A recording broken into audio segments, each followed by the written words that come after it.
Esperen un segundito, sí, ya vamos a comenzar.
Bueno, vamos a comenzar, vamos a terminar con el tema de movimientos anormales. Vamos a empezar a hablar de las coreas, ¿no? Es un término usado para un grupo de trastornos neurológicos denominados disinesia. Disinesia significa, en otras palabras, trastorno del movimiento. Caracterizado por movimientos involuntarios anormales de los pies y las manos, vagamente comparable con bailar o tocar el piano. Esa es la razón por la cual utiliza el término corea, que viene del griego choreia, que tiene que ver un poco con la coreografía que se utiliza, ¿no? Viene a ser una traducción de danza. Se cree que los pacientes tienen movimientos que simulan una danza. Ya lo verán. Dependerá de si la contracción se presenta o no se presenta en porciones proximales o distales. El desplazamiento de los miembros es más frecuente cuando la contracción anormal se produce en segmentos proximales, porque al contraerse la parte proximal se desplaza todo el miembro.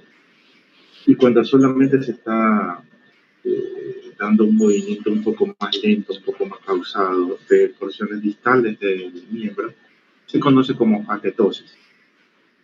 Acuérdense también que existen los balismos, ¿no? Balismos que son movimientos un poco más bruscos, de contracciones bruscas y violentas de porciones proximales. No son tan pausadas ni estereotipadas como la corea, sino que son más bruscas y producen un desplazamiento un poquito más severo del miembro, ¿no? Entonces, dentro de las causas de la corea tenemos causas hereditarias y tenemos causas bien adquiridas. Y no solamente estamos hablando de enfermedades neurodegenerativas, sino que estamos hablando también de enfermedades de otra parte del sistema, como enfermedades mitocondriales, enfermedades de depósito. Pero definitivamente la enfermedad de Huntington es la corea más común en adultos. Acuérdense que existen otras coreas, ustedes ya conocen la corea de Sayre, es la que está relacionada con fiebre reumática. Es una corea de instauración, sobre todo en población un poco más joven, asociada con infecciones de estreptococo, y es transitoria y de características benignas, autolimitadas. También existen coreas familiares benignas de enfermedades FAR, como la hipercalcemia y depósito de calcio en los ganglios basales, la neurocantocitosis, la degeneración hepatolenticular, además de producir síndrome de rígido cinético, también puede producir síndrome coreico, aminoaciduria, déficit de creatina, porfiria, enfermedades mitocondriales, neurodegeneración. Son enfermedades más raras. Vamos a tomar como prototipo de la corea a la enfermedad de Huntington, ¿sí?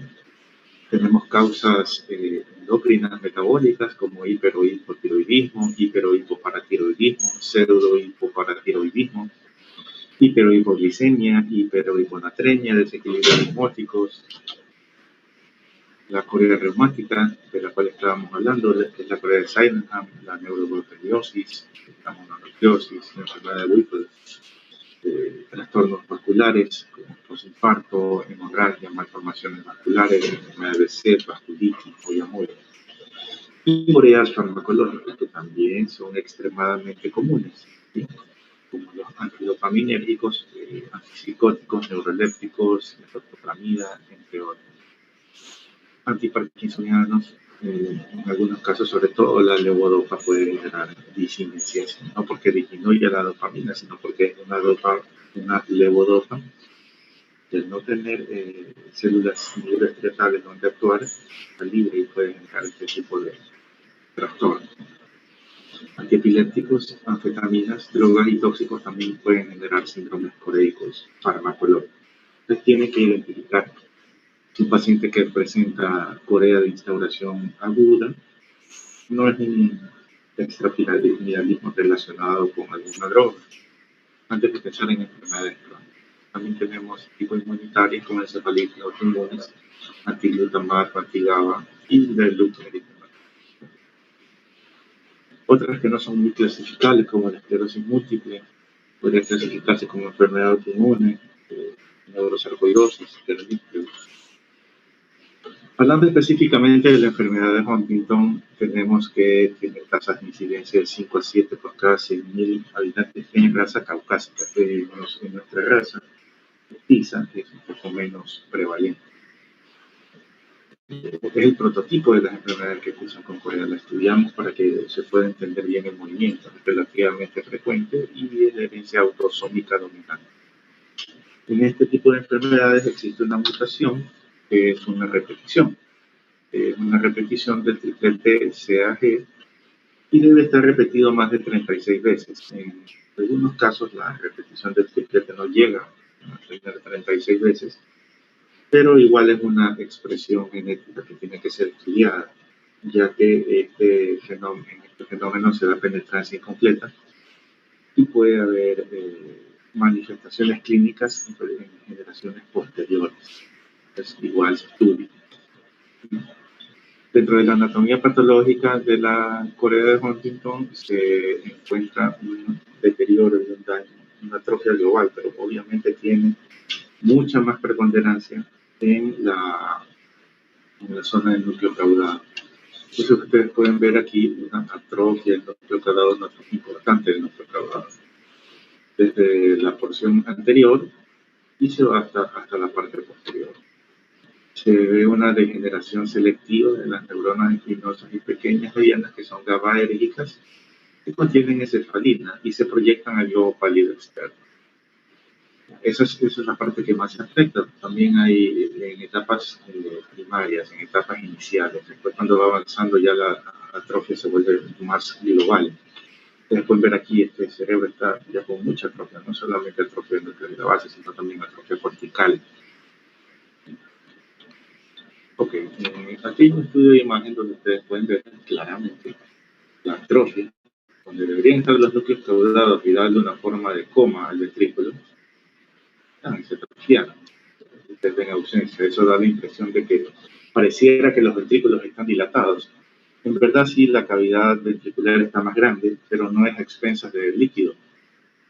El líquido está normal y la presión del líquido cefalorraquídeo está normal. No hay migración transependimarias del líquido. Se ve el hidrostático y lo que sí se ve definitivamente es una atrofia del núcleo caudado, que debería tener más o menos este volumen. No lo tiene. También se logra ver, como ustedes verán, la atrofia global, se ve una dilatación del tercer ventrículo, ¿no? Como está abombadito, y un aumento del, del grosor de los surcos, ¿no? Porque las circunvoluciones han disminuido un poco su tamaño.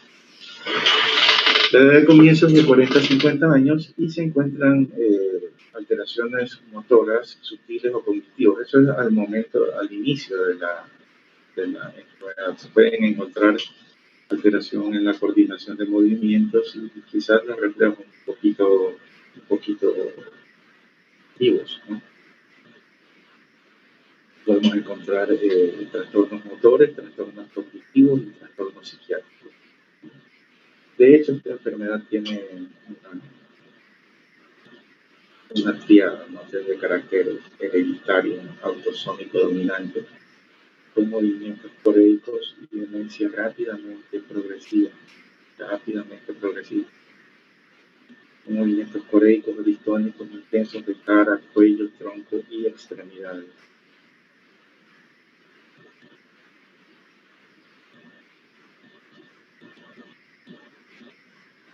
Ok, los trastornos cognitivos, la demencia, como habíamos hablado, puede ser cortical o frontal. De hecho, es una demencia subcortical. Al hablar de demencia subcortical, ya estoy hablando de demencia. El síndrome demencial ustedes ya lo conocen. Es una pérdida progresiva de las facultades mentales, que puede o no ir acompañada de signos y dependerá mucho de qué dominio cerebral es el que está afectado para que ustedes puedan determinar qué tipo de demencia es. Obviamente, en este caso, ustedes tienen una demencia subcortical porque el daño está producido en los ganglios basales, no es un daño cortical. La demencia producida por el daño cortical, la típica, la clásica, es la enfermedad de Alzheimer, un poco la demencia frontotemporal también. Pero este es el prototipo de demencia subcortical. Entonces, ya adelantando para la próxima clase de demencias, Ustedes verán que las demencias también pueden clasificarse dependiendo de su ubicación, donde está el principal daño. Cuando ustedes tienen una demencia asociada a signos extrapiramidales, lo más seguro es que tengan una de las demencias de este tipo de enfermedades neurodegenerativas que van acompañadas de movimientos anormales, como por ejemplo la enfermedad de Parkinson. Recuerden que en la enfermedad de Parkinson puede haber demencia, es una demencia subcortical. O esta enfermedad de Huntington, que también es una demencia subcortical, o sea, por debajo de la corteza, y esta va acompañada de movimientos coreoarquetóxicos. Entonces tienen las demencias corticales, prototipo, enfermedad de Alzheimer. Demencia subcortical, prototipo, enfermedad de Huntington o enfermedad de Parkinson. No es para confundirse, simplemente ver si hay o no hay predominio de afectación de corteza. Y esa es la razón por la cual en la enfermedad de Alzheimer, en etapas iniciales, ustedes solo van a encontrar alteraciones de memoria, solo alteraciones de memoria. Es muy probable que en etapas tardías de la enfermedad de Alzheimer ya se encuentren con movimientos normales, rigidez, incluso movimientos correctos. Eso ya es al final de la enfermedad. Es una demencia eminentemente cortical. También estás de acá. Parkinson y Huntington son demencias eminentemente subcorticales. Entonces aquí tenemos dos ejemplos de dos hermanos que tienen la enfermedad de Huntington. Tienen la marca danzante para de caballo.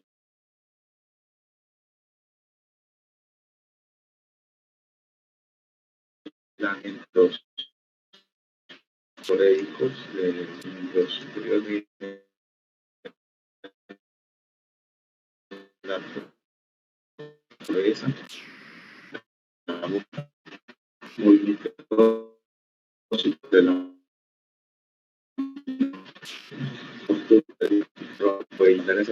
y tenemos un coreoarquetóxico con marcha danzante.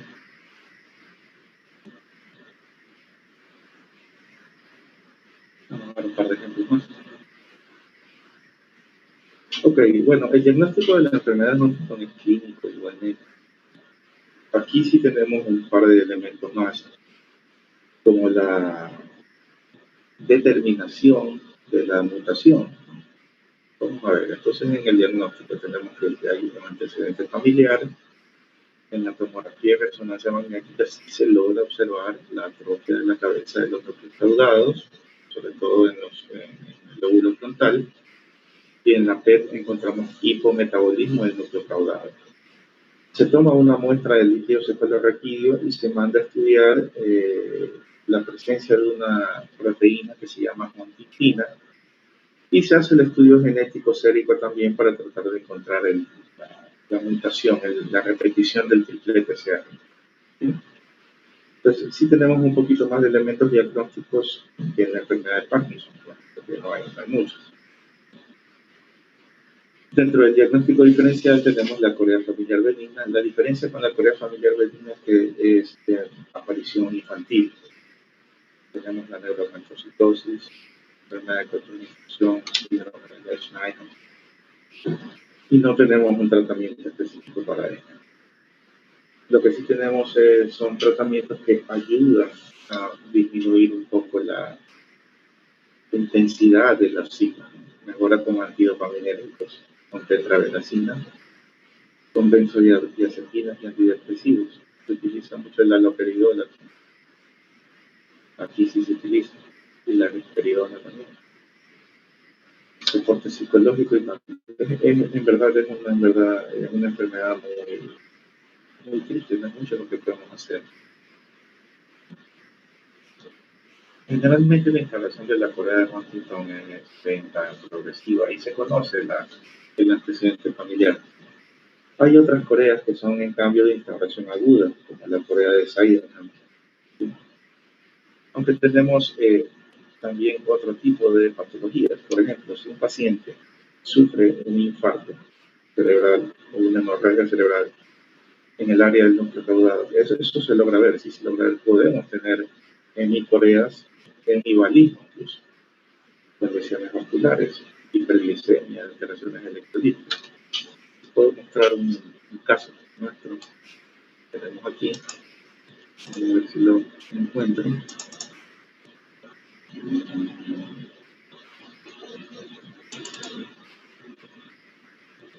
Bueno, les voy a ir enseñando videos de Corea con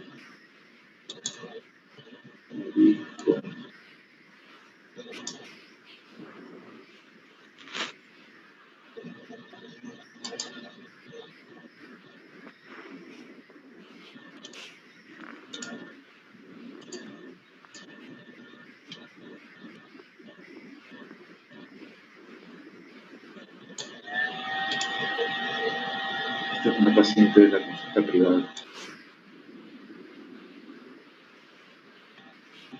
ya diagnosticada, ¿no? Con estudios genéticos, estudios de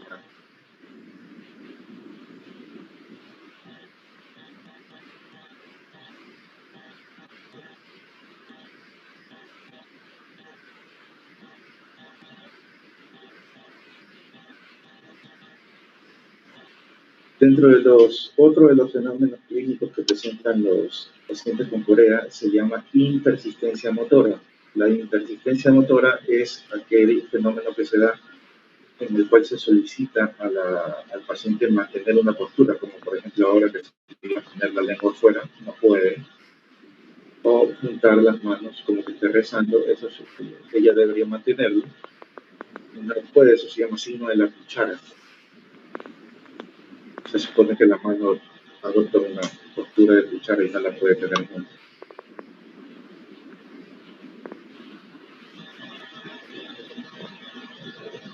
Por más que quiera, no la va a poder sostener. ¿Okay? Este caso no es mío, este caso es ahí.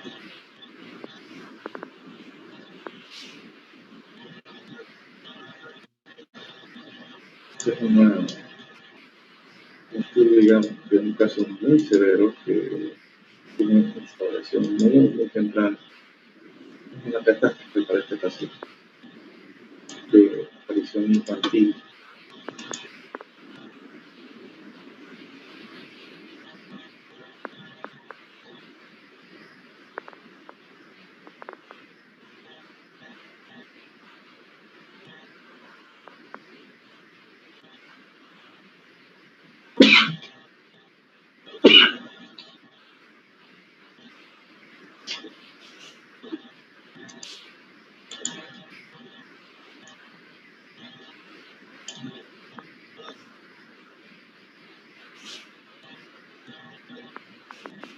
Todos son casos confirmados con estudios genéticos.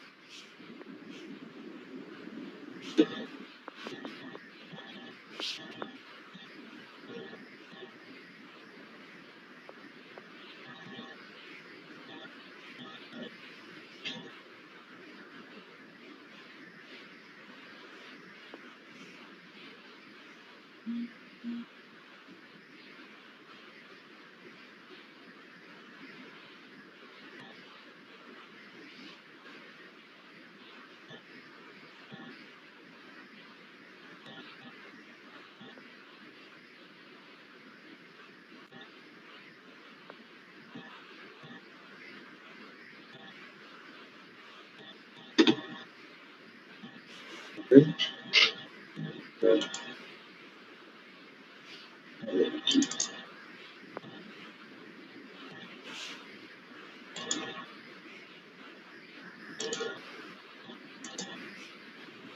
Este paciente tuvo un infarto y fue causado.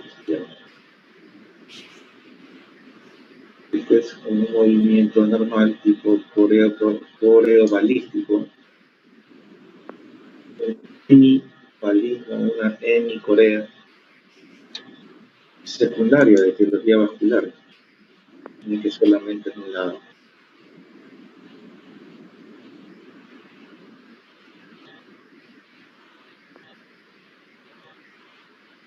Estas son las cosas que ustedes deberían estar viendo en vivo viniendo al hospital.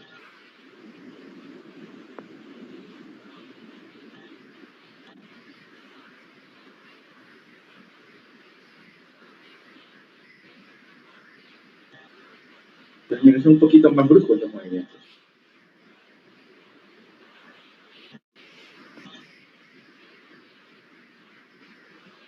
Ok, muy bien. Vamos a ver qué tenemos. Ok, tenemos instauraciones seniles en la Corea, pueden ser disinesias. Acuérdense que los medicamentos también pueden producir estos movimientos coreicos. Observan lesiones lacunares.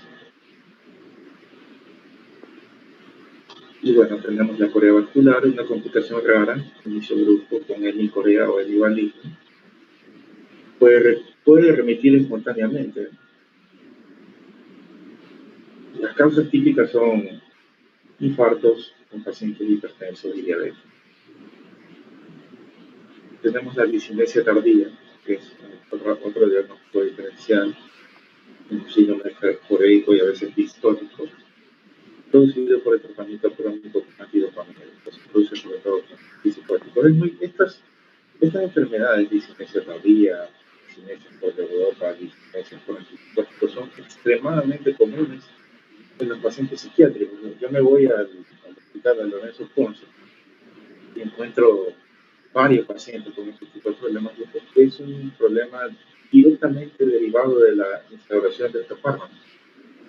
Entonces, ustedes en algún momento tienen la oportunidad de ir, si ya no fueron, y ven estos pacientes, ya deberían darse cuenta que esos movimientos anormales que tienen se deben a la administración de estos fármacos. Incluso también, no solamente los hipodopaminérgicos, o sea, tiorinacina, citrobenzafina, aloperidol, risperidol, sino los pacientes que tienen enfermedad de Parkinson ya han avanzado y se les da levodopa también pueden generar disciplina. Ya habíamos hablado de la Corea de Sydenham, la principal manifestación neurológica de la fiebre reumática. Acuérdense de los criterios mayores: carditis, creotornartritis y otras coreas. Pero la pueden mejorar, ¿no? De hecho, es autolimitada, o en los casos en los que se administra antibióticos y corticoides pueden mejorar. Neurocantocitosis, coreocantocitosis, también la llaman distonía de alimentación, protrusión de la lengua, disinesias orofaciales, vocalización involuntaria y guitarra.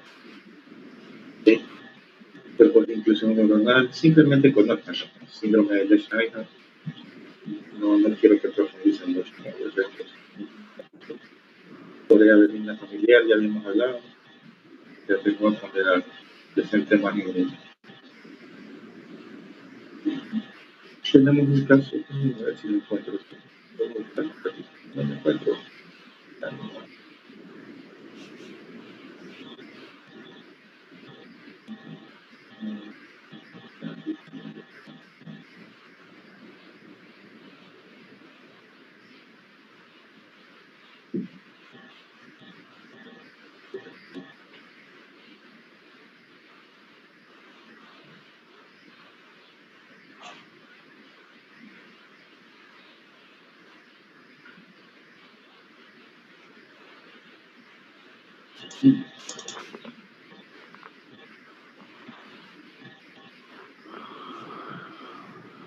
Es un video de madres.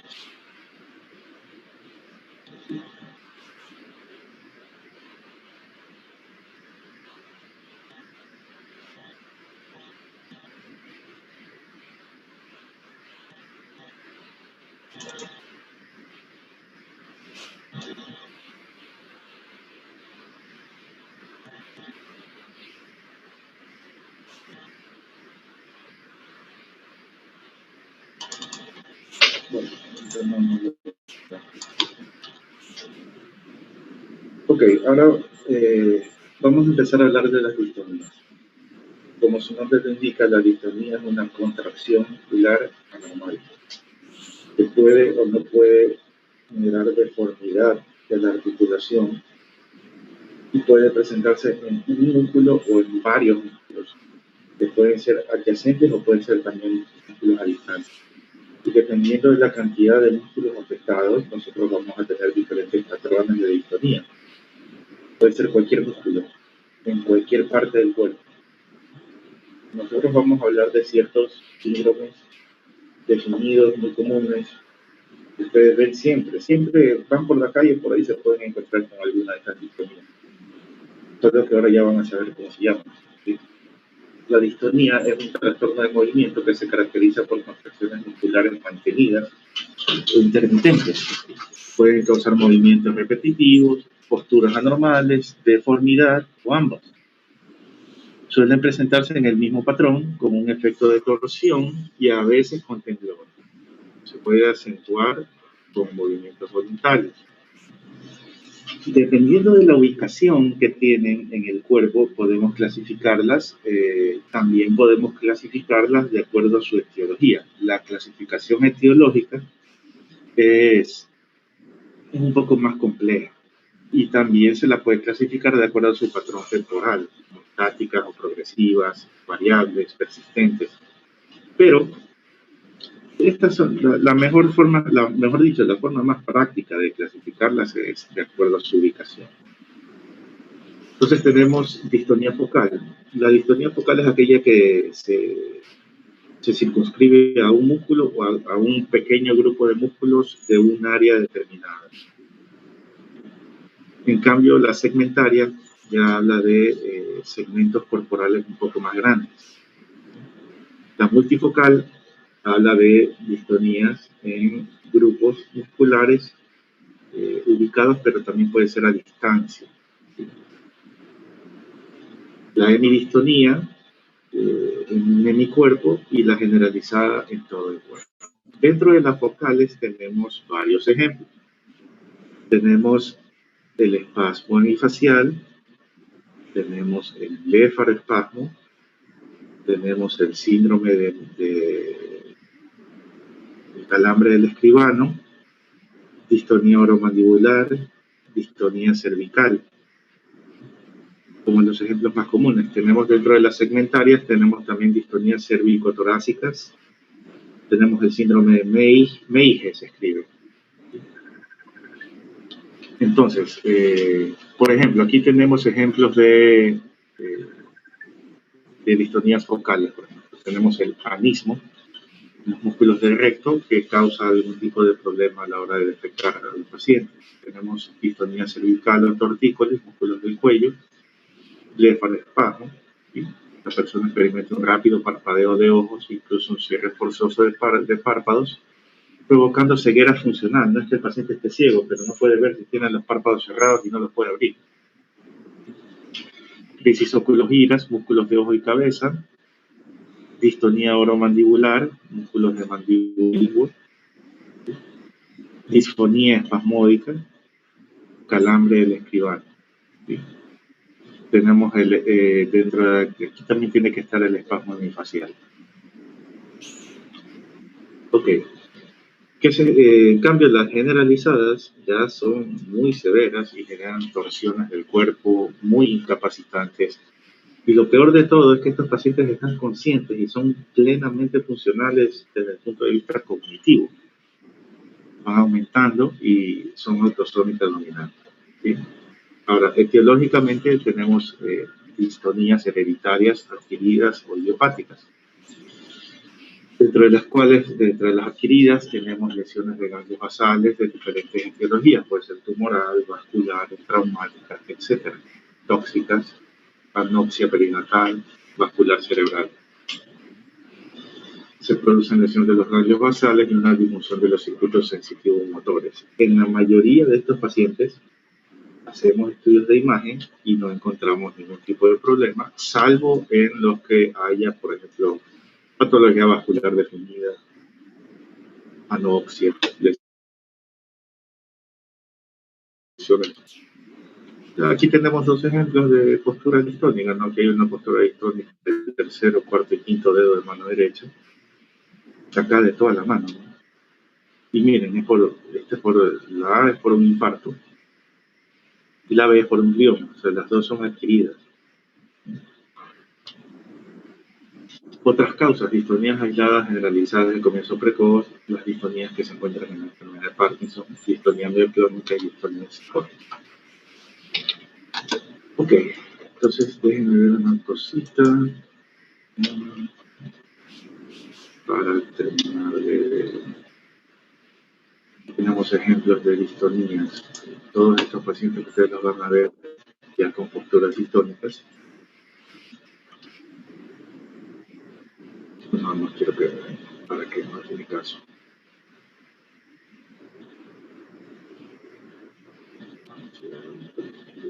Focal, segmentaria, generalizada. Ya vimos el trastorno mandibular, distonía laríngea, calambre de la escritura o el escribano, distonía cervical, distonía lingual, distonía de un miembro, distonía cervical. La distonía cervical se puede presentar en diferentes patrones, dependiendo de hacia dónde esté desviada la cabeza. Puede estar desviada hacia adelante, en ese caso se la conoce como anterocolis. Puede estar desviada hacia atrás, en ese caso se la conoce como retrocolis. Puede estar desviada en este patrón. Déjenme ver si encuentro otro patrón.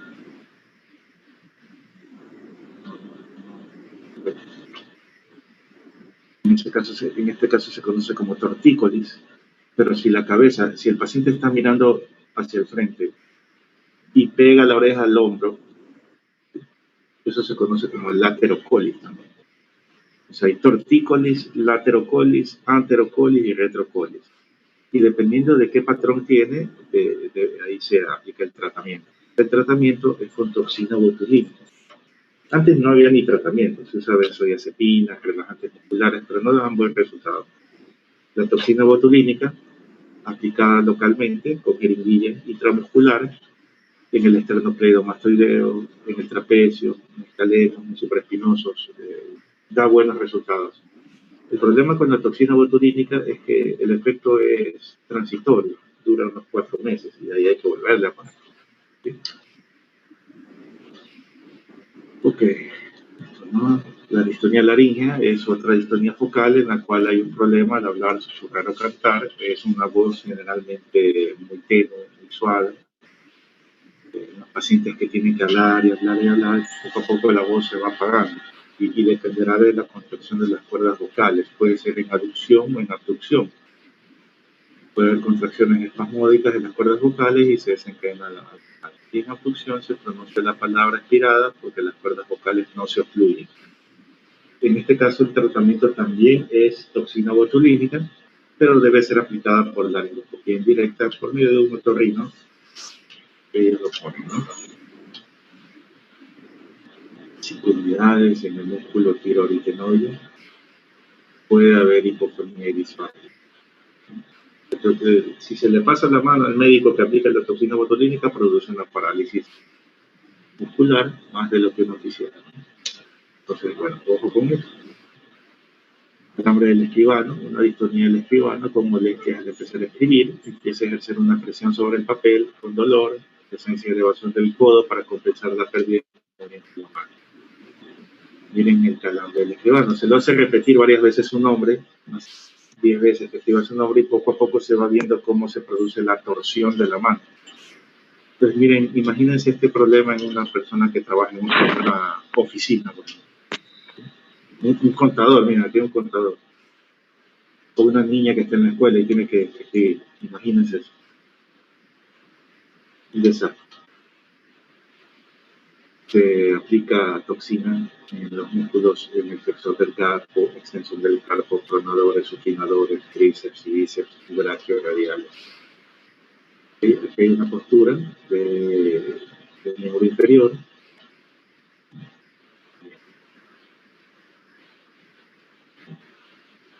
¿Sí?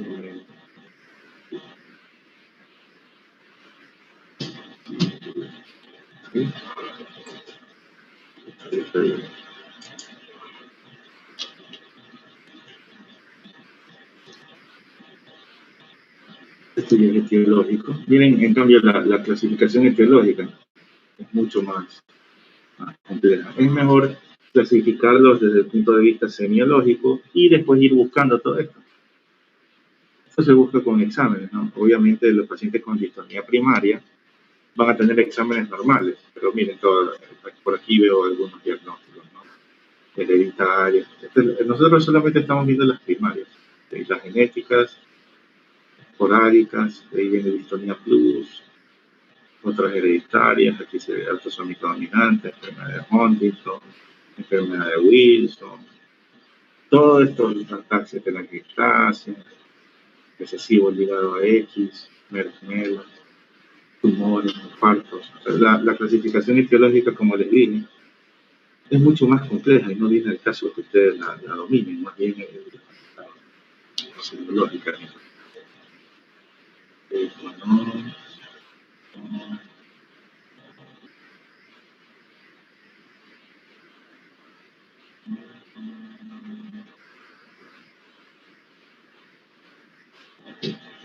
listo, vamos a ver unos videos.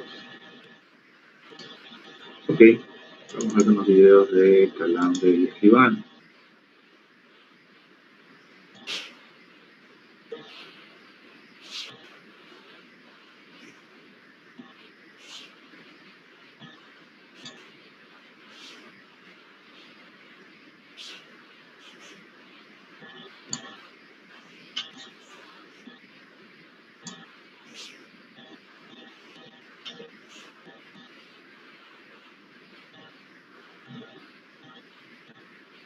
El paciente va relatando lo que le pasa, siempre se desespera, ¿no? Cree que uno no lo está viendo y él lo está describiendo. Y está bien, porque él es el que tiene que contar todo. Él antes escribía normalmente.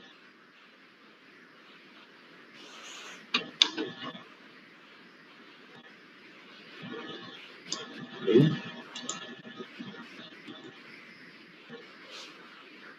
Doctor, ¿Sí? disculpe, si ellos también al escribir presentan alteración, ¿cómo lo podría diferenciar de un temblor fino o de un Parkinson en la escritura? O ahí ya me baso nomás en la clínica. A ver, si usted vio bien las cosas, tiene que darse cuenta que la enfermedad de Parkinson va con temblor. Ellos no están temblando, estas son posturas distónicas. Acuérdense de la definición de la distonía, es una contracción muscular sostenida y deformante de la articulación, que no va relacionada con rigidez o bradicinesia, que ahí sería el diagnóstico de Parkinson. Usted examina a su paciente y trata de revisar si tiene o no tiene rigidez, buscando signo de negro o rueda dentada. Y también le pregunta si es que tiene temblor de reposo. En ningún momento hemos visto temblor de reposo aquí. Este es un calambre del escribano. Miren, por ejemplo, no he puesto el video todavía, pero miren la paciente ya nada más la postura de la mano en flexión para agarrar estas placas. La postura distónica de la mano. Miren esa postura. Esa es una postura distónica. No es una postura de temblor de reposo, ni cuentamonedas, ni nada de eso. Es muy diferente.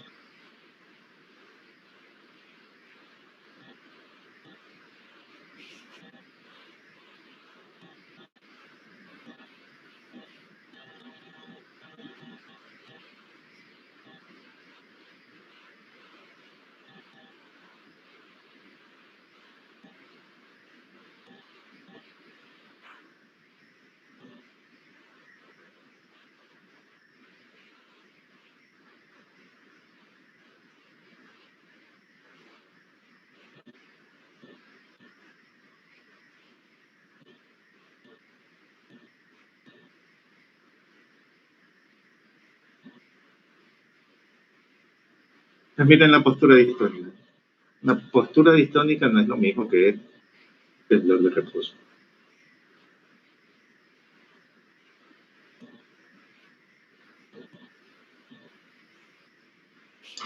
¿Sí?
Esa es una distonía focal, distonía cervical.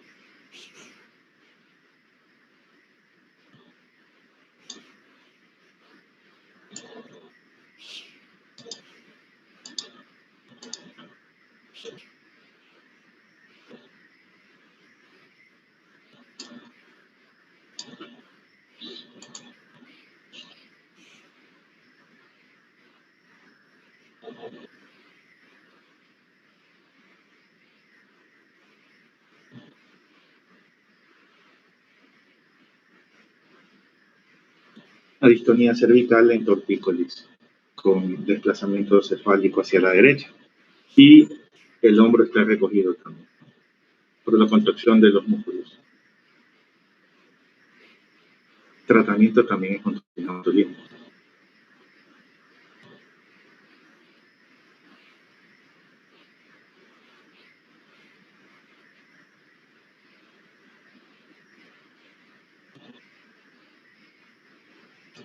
Uno, y otro.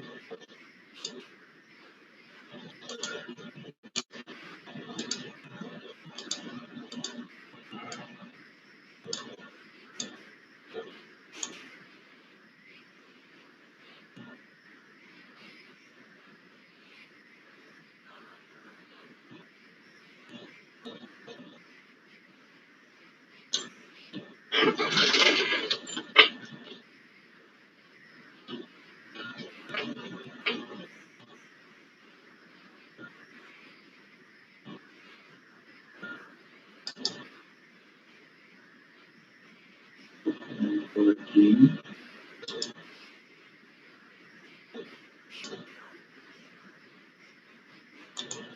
Una distonía cervical, puede ser del tronco también. Frontal.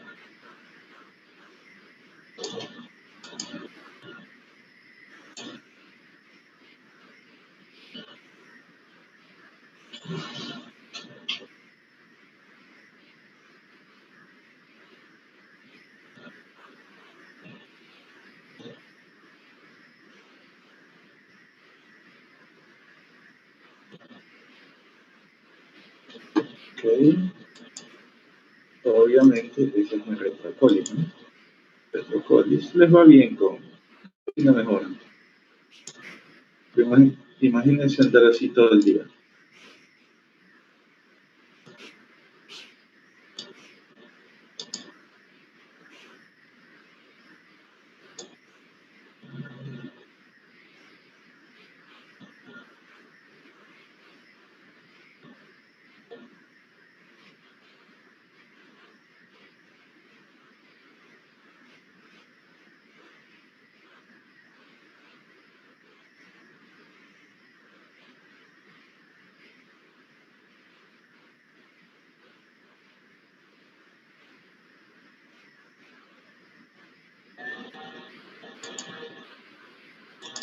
Okay.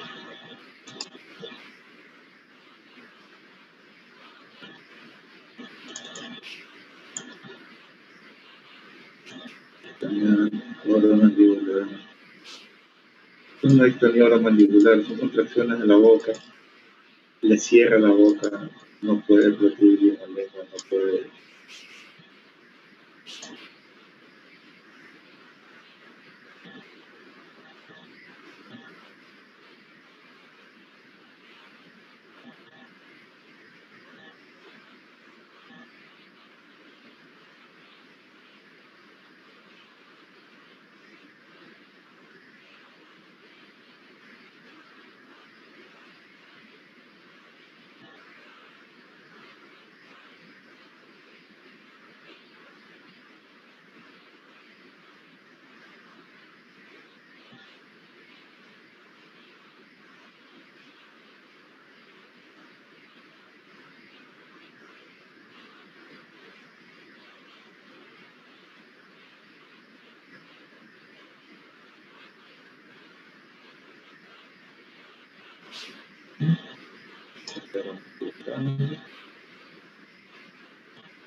Es una distonía segmentaria, en cambio.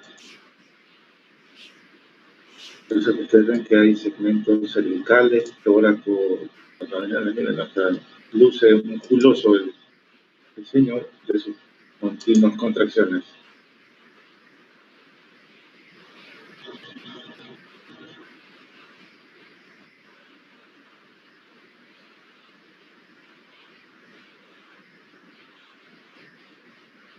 Distonía segmentaria.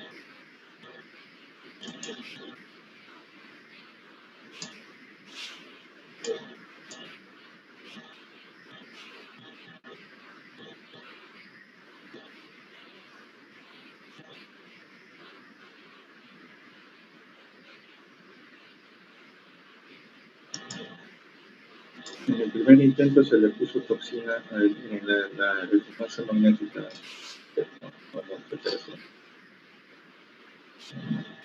Resonancia magnética.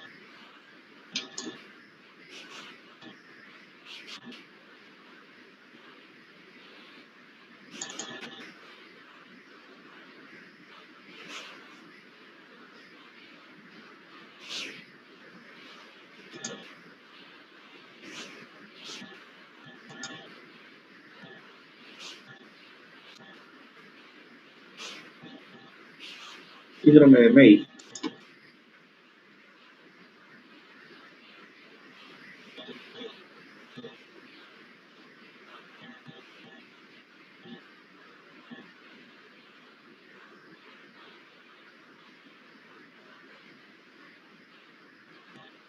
Contracciones de ambos párpados y de la boca. Incluso algo de platisma también, de cuello también. Miren cómo está.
Bueno, entonces a esta paciente le diagnostican blefarospasmo, pero no tiene blefarospasmo, tiene un síndrome de Meigs. Ustedes pueden ver también la boca bilateral se trae.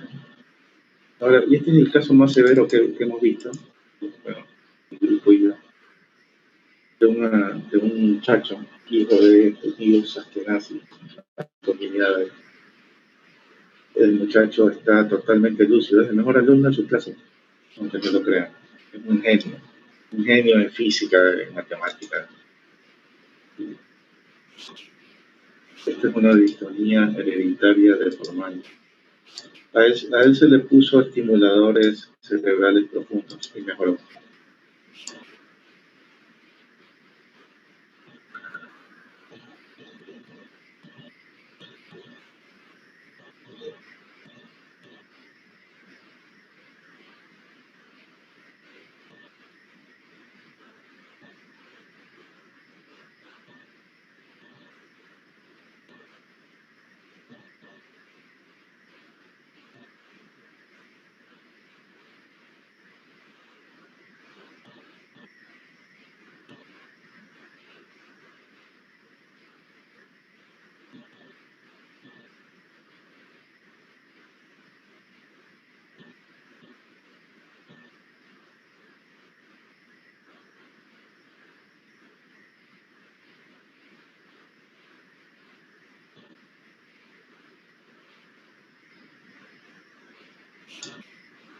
Imagínense estar todo el día así. Es realmente catastrófico. Ok.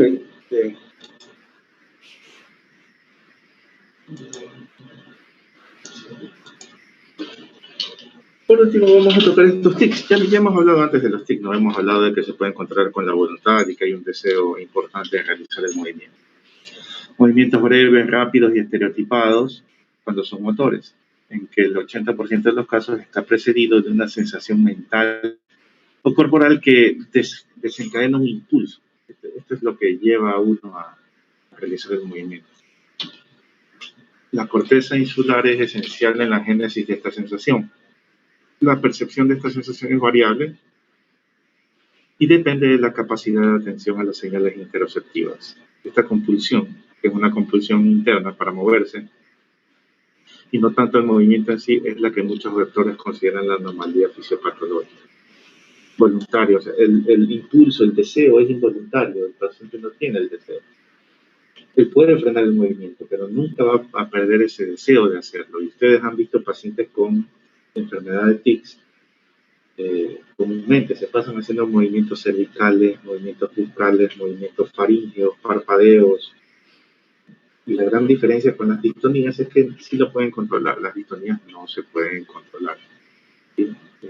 Un potencial cortical premovimiento que aparece en la realización de cualquier movimiento voluntario. Entonces, está el potencial cortical en el cual el paciente inicia sus propios tics. Se puede inhibir con esfuerzo deliberado durante un corto tiempo, pero después el paciente sigue teniendo ese deseo de hacer el movimiento o realizar cualquier tipo de problema, de acción, ¿no? Ok, tenemos tics motores, cara, cuello, brazos. Tenemos tics fonatorios que hacemos con el aparato fonador. No sé si ustedes han visto personas que se pasan aclarando su garganta incluso sin necesidad. Ya podríamos pensar en un deseo que tienen de aclarar la garganta. Tics simples, parpadeo, toque, raspeo, o complejos, sentarse, levantarse, emitir palabras y frases. Tenemos tics clónicos, con desplazamientos de miembros, segmentos corporales rápidos, bruscos y breves, tics tónicos, con contracciones musculares que pueden o no desplazar el miembro, pueden ser isométricas solamente, pueden más lentas y prolongadas. De acuerdo a la etiología, también tenemos idiopáticos y sintomáticos adquiridos. Dentro de los adquiridos tenemos enfermedades raras como la enfermedad de Huntington, de Schneider, acantocitosis, discinesia tardía, o consumo de cocaína y anfetaminas. Y los idiopáticos, bueno, son transitorios de la infancia, síntomas del adulto y la enfermedad de Gibbs de la Tourette. También es secundario retraso, deterioro mental, posturas distónicas y otros signos. puede estar secundario en encefalitis, encefalopatías, trastornos neuroinfecciosos, también pueden desencadenar esto, tics crónicos, tics simples de la infancia. Ahora, en relación a la enfermedad de Guillain-Barré, que sería la expresión más severa de los tics, tenemos una base genética desconocida, no sabemos por qué aparecen. Que puede haber un componente familiar, autosómica dominante, por un daño en los circuitos de ganglios basales y corteza con hiperactividad dopaminérgica. Esta es la razón por la cual el haloperidol y la risperidona van más o menos bien con este tipo de problemas, en el cual puede tener diferentes tipos de tics, diferentes variedades. Puede tener motores, vocales, sensitivos, tónicos, transitorios. Y va asociado a síndrome obsesivo compulsivo, síndrome de hiperactividad con comportamiento anormal. Son niños muy retraídos, les hacen bullying, tienen problemas psiquiátricos, depresión, ansiedad. Bueno, aquí hay varios ejemplos de enfermedad de Tourette. Uno dice, bueno, parece distonía. Sí, puede ser que parezca distonía, pero tú le dices, dispara, y dispara.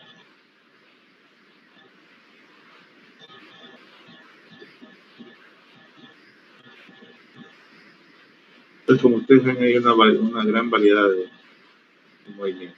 Pueden ser de la lengua, la boca, oculares, cefálicos, cervicales, de miembros.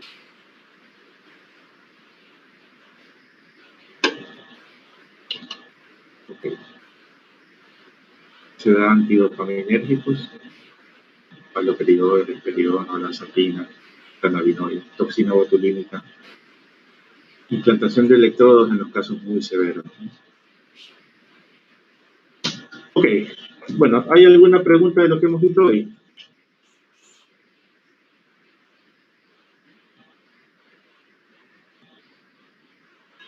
Doctor, una pregunta, buenos días. El que se diagnostique de manera temprana la corea de Huntington mejoraría el pronóstico. ¿Qué cosa? De que, o sea, si se le diagnostica a tiempo la corea de Huntington, ¿eso ayudaría a mejorar el pronóstico o no? No mejora el pronóstico va a ser el mismo, ¿sí? Bueno, y ahora que le escucho, sí quería corregirles algo, porque normalmente ustedes tienen la mala costumbre de pronunciar la palabra como corea. Si yo hago esto,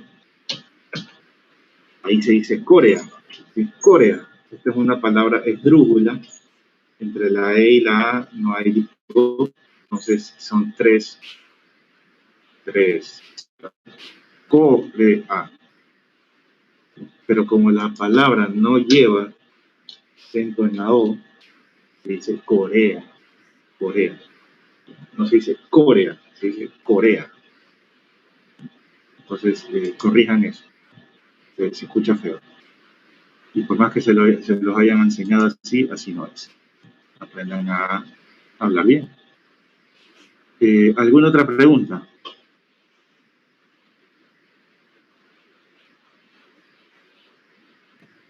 Doctor, buenos días. Yo había leído que el uso de los antidopaminérgicos podría provocar un Parkinson farmacológico. ¿En estos pacientes claro, podría llegar a eso o no? No, si se le pasa la mano, por supuesto que sí, obviamente que sí, ¿no? Tiene que manejar bien las dosis. El parkinsonismo secundario a hipodopaminérgicos está plenamente conocido e identificado. Y si bien es cierto, en todos estos pacientes se usa haloperidol, risperidona o olanzapina, tiene que hacerlo con cuidado, ¿no? Con progresiones lentas, aumentos de dosis progresivos y con mucho cuidado, examinando al paciente y viendo que no se instaure rigidez, lentitud, que después van a hacer que el paciente se ponga como una tabla y ni se van a dar cuenta. Sí, sí se puede, claro que sí.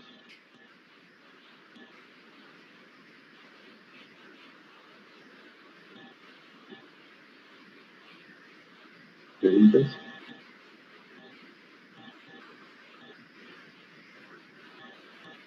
¿No? Bueno. Doctor, A ver, dígame.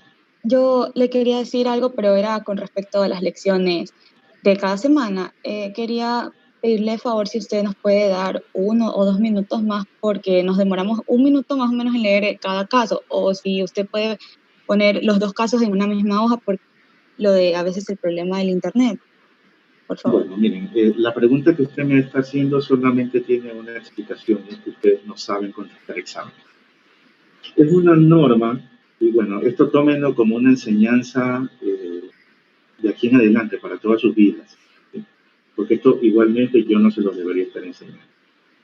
En ningún lugar en el mundo donde ustedes van a dar exámenes, todos hemos dado exámenes informáticos. Yo he dado exámenes de consejo, mis boards y todo lo que hice en neurología y todo. Y sí, de hecho me dan hasta menos tiempo para las preguntas con casos más largos todavía. Entonces, ¿qué es lo que se hace? ¿Sí? No es que yo sea Superman ni nada por el estilo, porque no lo soy. Soy igual que ustedes. La única diferencia entre ustedes y yo es que yo nací primero. Se supone que cuando ustedes tengan mi edad tienen que saber más que yo, de cualquier cosa. El primer consejo que se da cuando uno les pone una pregunta de ese tipo con casos clínicos es leer la pregunta. Si ustedes leen primero el caso y luego leen la pregunta, obviamente van a tomarse, en una sola pregunta se pueden tomar hasta 5 minutos. Si no saben la pregunta, ya si más de 5 minutos significa que no saben la respuesta y punto, pásala nomás, porque si no, no van a perder tiempo. Entonces, si ustedes leen el caso y luego leen la pregunta, después tienen que regresar al caso para leer bien qué fue lo que se preguntó. Por eso, en todos los casos, incluso yo lo hago en los casos, yo separo la pregunta del caso, para que lean lo que se pregunta y luego vayan al caso. Esa es la forma en la que se responde en examen. Y eso ustedes ya lo deberían saber, y así va a ser durante toda su carrera.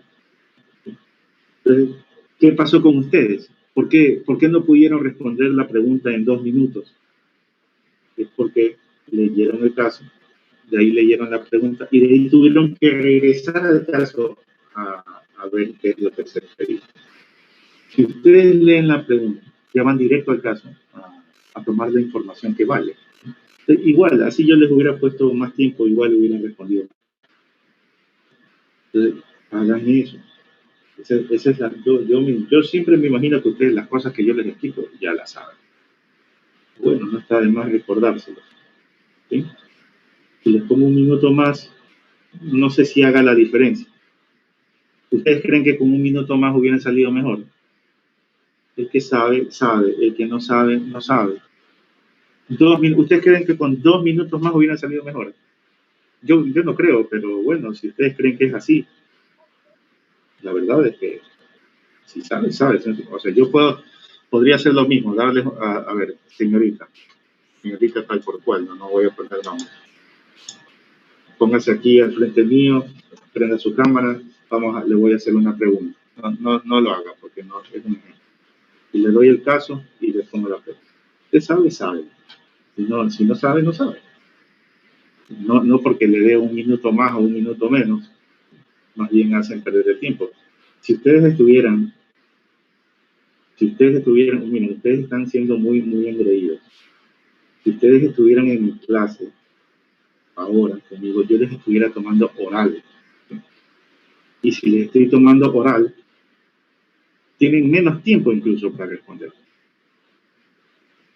Y simplemente es así, se sabe o no se sabe. ¿Sí? Entonces, tengan mucho cuidado al hacer las lecciones, ¿sí? Lean la pregunta y de ahí lean el paso. Les puedo dar 1 minuto más, no creo que haga la diferencia. Gracias, doctor. ¿Sí? ¿Alguna otra pregunta? ¿No? ¿Nada más? ¿Todo bien? Bueno, listo entonces. Entonces, bueno, el domingo lean bien la pregunta, ¿sí? Son 2 preguntas, no hay más. 2 preguntas, 5 minutos.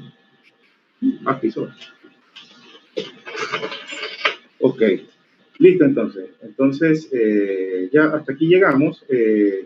Nos veríamos ya la otra semana con el siguiente tema. creo que vamos a abarcar 2 temas la otra semana. Tengo la otra semana y otra más, ¿no? O ya se acaban las clases la próxima semana. Solo una semana, doctor. La que viene y ya nada más. No, la siguiente ya es el examen. A ver, entonces la semana que viene es la última semana de clases. Exacto, doctor. Bueno, muy bien. Sigan estudiando, lean bastante, estudien bastante. ¿Sí? Hubiera sido bueno que pudieran venir. Me lamento todavía por eso, pero ya no, ni modo, ¿no? Las ganas que a veces tiene uno de enseñar de manera adecuada y por lo menos en una materia como esta, ustedes comprenderán que el estudio en online puede tener su espacio, ¿no? Sobre todo en la parte teórica se puede revisar las clases, pero ustedes, todos estos videos que les he enseñado, todo, como ustedes se dieron cuenta, el 90% son pacientes míos. Entonces, yo los puedo citar a esos pacientes para que ustedes los vean y todo, y que los toquen y revisen qué es la rigidez, qué es la dentada. Eso tiene que tocar al paciente, no pueden hacerlo así nomás. Espero que en algún momento tengan la oportunidad de hacerlo. El hospital está todavía pasando por la emergencia, todavía no han abierto las puertas 100%. Y yo me imagino que en el futuro, ya cuando todo pare y el hospital se vuelva a abrir, ustedes van a poder venir cuando quieran. Mira, si les interesa, ¿no? Seguramente estarán por otros lados, tienen sus residencias y federales. Si quieren ver casos neurológicos, siempre podrán venir para ahí.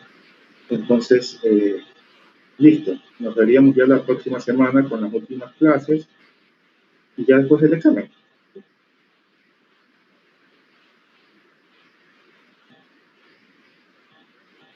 Bueno, entonces se pueden ir desconectando para que yo pueda cerrar esto.